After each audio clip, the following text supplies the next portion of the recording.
Wayne. I'm a nutrition educator with the Food Trust, and we're back here again to do another recipe. I'm glad to see you back. Most of the recipes that we do, most of the ingredients that we use, you can get right over there from the farm market. But before we get into the recipe, I want to talk about some pre-prepping for the recipe. And certainly you always want to wash your hands with soap and water before you do anything in terms of preparing a meal. And when you're using fruits and vegetables, you always want to, especially fresh fruits and vegetables, you always want to wash them. Now certainly do not use soap with them, but you always want to wash them just in warm water, rinse them, make sure that any bacteria, dirt that might have came with it is out, it's off of it. The other thing I would say that make sure that if you're going to use a knife, make sure that it's a sharp knife. And the reason that you want to use a sharp knife is that a sharp knife allows you to be able to cut whatever fruits or vegetables that you're cutting much more smooth. A dull knife makes it much more difficult, and we run the risk of using a dull knife, we run the risk of cutting ourselves. So always try to make sure that your knife is sharp. The other thing is that you may not have, we want to do a little shredding carrot, and you may not have one of these, so we're going to, in a few minutes, we're going to demonstrate how to use a knife to shred your carrots as this recipe calls for. And always remember, it's important that whenever we are working and cooking, you want to keep a clean area, and then you want to have something like an orderly area. The only stuff that I would always like on the table is just the stuff that I'm going to use. It helps us to be much more organized and helps us to clean up while we're working, and to clean up much quicker when we get done. So you always want a non-cluttered environment when you're cooking. Now we want to talk about storing the vegetables that we just used. Carrots, you want always, carrots will last at least up to a month, but you want to keep them in the refrigerator at the bottom, and it lasts much longer there. Cilantro, you always want to keep in a loose bag, and that will last up to 3 days.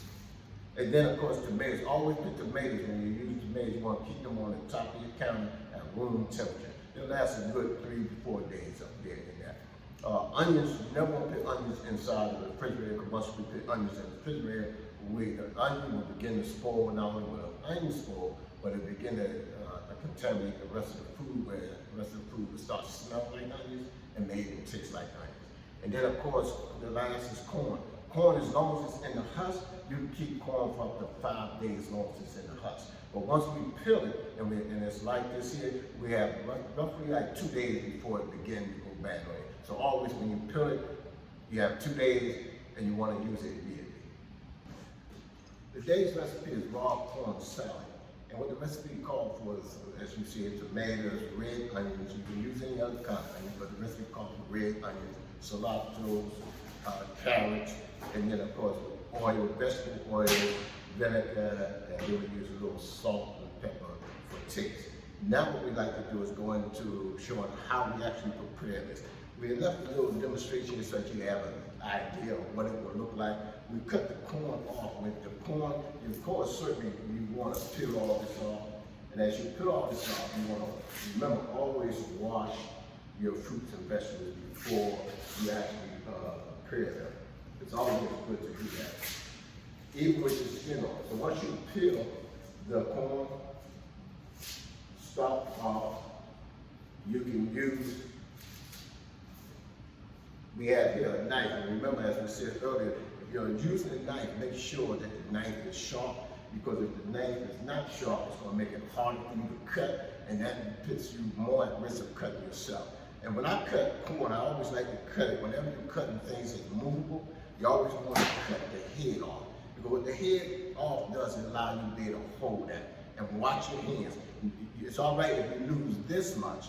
It's better that you lose this than you cut yourself. So always cut down from here.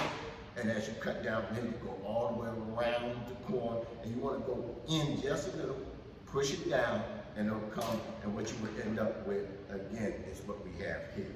And then the same is with the onion. When you're cutting an onion, there's many ways to cut an onion. You always want to do whatever it is that you do, you want to do what's comfortable for you. What's comfortable for you. What's comfortable for me is I usually cut the onion in half, because I don't want the onion to be moving on me. So I cut it in half and I slice it there, and then I slice it again, because I just want chunks. And again, it depends on the size of the chunk that you want that you will determine how big it's going to be. And then I would, as I did earlier, I just cut it on down. And then once I cut it, if it's not small enough, I just take the same knife and I just do this here. And this will allow you to break it, the chunks of the onions down in smaller pieces till you're satisfied with it, and then you're done with that.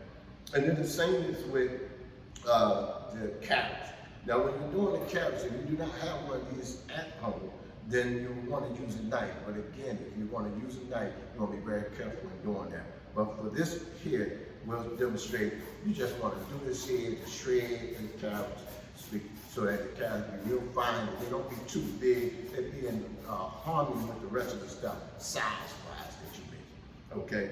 And of course, before you even shred that, we have here a peeler.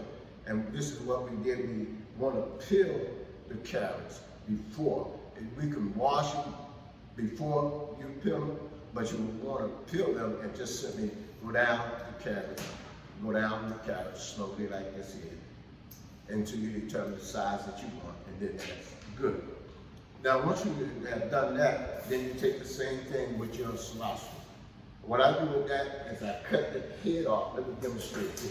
I cut the head off, and after cutting the head off, we do the same thing with this that we did with the onions. You take it, and remember, always hold the tip of that knife down. Don't let the front of the knife move. It's just the back of the knife is what you really want to use. And just keep chopping that till you get that fine as you want it. Once that is fine as you want it, then you can throw that into your pot into your bowl with the rest of your fruits or the vegetables. And there you have it. Everything that we chopped up, the vegetables are all in the bowl, and now what we're going to do is make the vinaigrette. And the recipe calls for 2 tablespoons of oil. And again, it's vegetable oil or any kind of vegetable oil, it's good. So you pour a little 2 tablespoons of vegetable oil in there. I like to put all this together and let it sit sometimes by itself. And when I let it sit by itself, the longer it sits, I like it to sit so that the vinaigrette actually becomes one taste and not, you won't taste 3 or 4 different things like salt separate, pepper separate. So usually what I like to do, and what I suggest is that when we make this, we pour it together and let it sit for just a little while and make sure that when we whip it up, that we do a good job of whipping it up so that it will be mixed up. Okay, and then we put, as I said earlier, we put a little salt, just a little salt and pepper just for taste into the vinaigrette. Do a little whipping. Make sure you whip pretty good. You should see the black pepper should be spread all throughout the vinaigrette. And then after that, we take the whisk and just pour it on top of the vegetables. And you may want to take a fork or something and mix that up on top of the vegetables to make sure that you have an even taste again. And there you have it. It's a simple, easy recipe, and it's called raw corn salad. Have you ever tried it? If you haven't tried it, try it. And again, my name is Wayne. I'm a nutrition educator at the Food Trust. And I want to thank you for your time, and I hope to see you next